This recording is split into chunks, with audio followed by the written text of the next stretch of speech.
axé sur le son, sur les micros, table de mixage, tout ça. Si vous connaissez, hein, évidemment. Si vous connaissez pas, bonne chance pour vous renseigner. Bonne chance, bonne chance, bonne chance, bonne chance.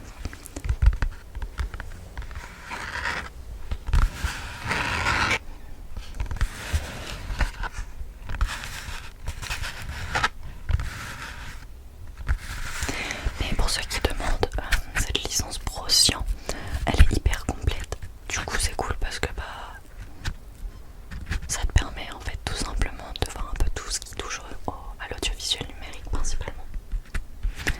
Et par la même occasion, ça te permet de rencontrer pas mal de personnes dans les intervenants, etc.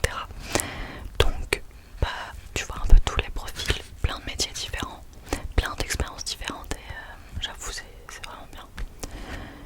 Je ne regrette absolument pas, je suis en surkiff total sur cette licence, donc voilà. On va passer au deuxième objet que j'utilise pour le coup H24, c'est cet énorme carnet.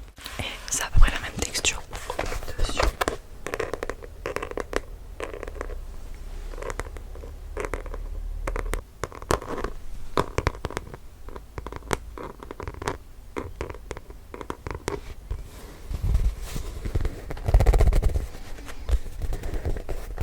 Et vous du coup, qu'est-ce que vous faites? À quel niveau vous êtes? Collège, lycée, les études post-bac du coup, quoi?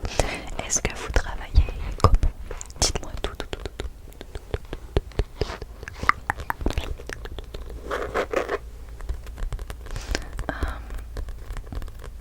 Je vais très prochainement faire une vidéo unboxing de vêtements, etc. Parce que pourquoi pas. En fait, je trouve ça sympa, ce genre de vidéo en ASMR. Et du coup, je sais pas exactement quand, mais je pense dans maxi 1 ou 2 semaines, selon l'arrivage des vêtements. Honnêtement, j'ai un doute, mais voilà. Il y a moins de vidéos aussi du coup en ce moment sur YouTube. C'est vrai que je fais, voilà, cette semaine, je ne regarderai pas. Mais je vais essayer de faire au moins une vidéo par semaine. Je vais essayer le dimanche. Je dis bien essayer parce que ça dépend en fait du temps que j'aurai à consacrer par rapport aux projets qui vont nous demander de faire des dossiers, des machins et tout. Mais il faudrait que je prenne de l'avance en fait, tout simplement, pour pouvoir vous apporter un contenu régulier avec au moins une vidéo par semaine. Je pense que c'est plus raisonnable dans un premier temps, sachant que vers Halloween je vais essayer de faire quelques petites vidéos.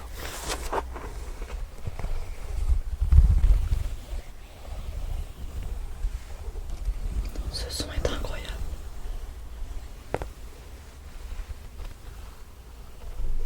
Je sais pas ce que vous en pensez.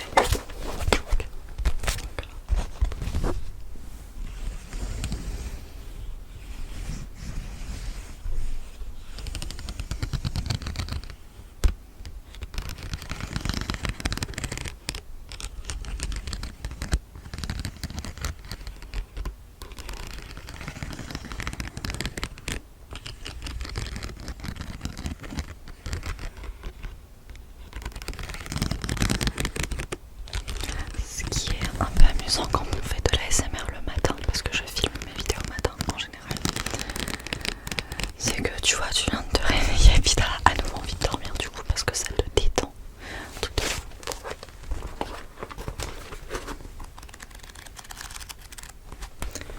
J'aime bien ce son. En fait, il y a beaucoup de feuilles, du coup 180 pardon. Et ça fait un son plutôt sympa.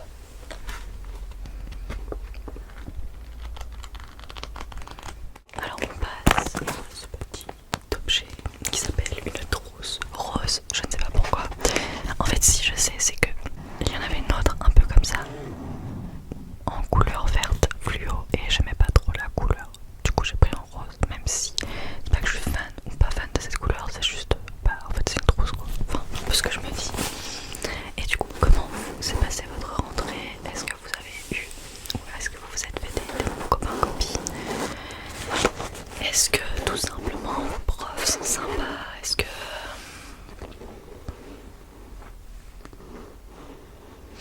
que vous aimez bien ce que vous faites? Si vous faites autre chose qu'un cursus classique par exemple?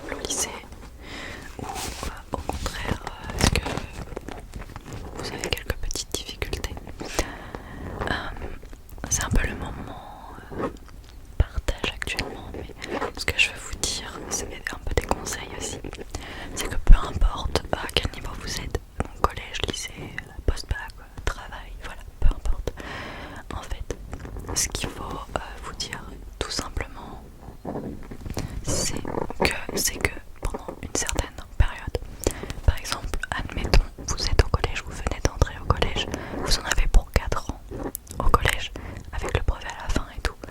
Et donc moi ce que je vous recommande, c'est vraiment de bosser à fond, de tout donner, en fait juste être concentré sur vos cours, de voir vos potes et tout aussi de temps en temps, mais vraiment d'être dans ce mood où vous vous dites bah voilà c'est 4 ans au collège, je vais faire de mon mieux, même si vous n'avez pas les meilleurs résultats dans la classe,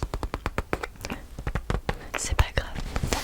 Le principal c'est de faire de son mieux et les professeurs le remarqueront en fait tout simplement, et surtout pour vous, en fait ça va vous entraîner, vous motiver à travailler régulièrement aussi, parce que au lycée, en tout cas quand j'étais dans les bacs classiques genre ESS et tout ça, c'est vrai qu'il fallait travailler beaucoup et surtout par exemple si vous voulez aller dans des côtés plus scientifiques, mathématiques, tout ça, je vous recommande énormément de travailler dès le collège, parce que clairement quand t'arrives en seconde, pour moi ça m'a fait ça, bah c'était super dur en fait, le niveau était élevé en physique chimie, j'avais pas le bon niveau et j'aurais pu potentiellement aller en S à cette époque là, mais du coup je suis allée en ES et je ne regrette pas non plus parce que ça m'a permis de ensuite d'avoir un panel de choix pour les études énorme. Premier objet, un Tipex. Mais du coup ça m'a permis en fait d'avoir un panel de choix d'études plus important, fatalement. Et ça a un peu été brouillon par exemple pour vous raconter un peu mon histoire. J'espère que mon histoire va vous endormir parce que littéralement c'est pas le genre de truc hyper ouf pour dormir, mais j'aime bien partager. Et puis ça c'est marrant aussi de vous partager ce genre de trucs. Après le bac ES, j'ai déménagé en Bretagne et je devais faire une sorte de DUT dans la comptabilité à Quimper, sauf que j'ai fait un mois là-bas, tout simplement parce que je n'aimais pas du tout les cours, genre j'arrivais pas non plus à m'entendre avec les autres élèves, c'était super compliqué et j'ai l'impression que c'était très concurrentiel. Et puis les débouchés n'étaient pas exceptionnels, donc bah, je me suis dit autant arrêter au bout d'un mois. Donc je suis allée au CNED, donc enseignement à distance, et j'ai fait un BTS SLAM, SLAM, enfin option SLAM, donc un BTS en informatique, SEO je crois, service solutions informatique aux organisations, il me semble que c'était un truc comme ça. Et pareil j'ai fait un an, du coup c'était plus pour histoire de dire faire un truc, et en fait je n'avais pas des résultats énormes, donc j'ai un peu laissé tomber. J'avais 12 de moyenne à la fin de l'année en moyenne générale, mais ma moyenne en programmation c'était pas ça du tout. En fait ce que je préférais c'était plus m'occuper de la composition des ordi, des réseaux, les trucs comme ça, c'était cool, mais je ne me voyais pas faire ce travail, enfin travailler dans ce domaine plus tard. Donc j'ai fait pendant 2 ans un BTS en communication, toujours avec le CNED. J'ai passé mes épreuves, une partie à Ploemeur pour ceux qui connaissent et une partie à Vitré du coup. Et c'était super cool entre guillemets comme BTS, sauf que instant Covid, donc pour les stages c'était très compliqué d'en trouver un. Et du coup j'ai fait un stage à distance dans un hôpital. Bon, en fait je travaillais sur un projet qui correspondait plus ou moins à l'hôpital, enfin c'était un peu compliqué. C'était l'occasion en fait juste de faire un stage, je crois que c'était plus pour ça. Et ensuite j'ai fait un an de pause parce que je n'ai pas réussi à retrouver des études. Je m'y étais prise vraiment au dernier moment. Et pendant un moment j'avais cette idée de faire une licence pro ou un truc comme ça par rapport à l'anglais. Sauf que n'ayant pas eu le cursus anglais auparavant, et surtout n'ayant pas travaillé par exemple en Angleterre, peut-être que ça m'aurait donné des bases en fait pour rejoindre ce genre d'études. Bien je n'ai pas été acceptée. En plus j'étais dans les derniers, donc tout est bien qui sélectionnait vraiment les derniers dossiers. Donc pendant un an je n'ai pas fait grand chose pour ça. C'est pour ça que j'ai commencé la SMR. Ça faisait très longtemps, mais vraiment longtemps, je pense que ça faisait au moins 5-6 ans, même beaucoup plus en fait, que j'avais envie de me lancer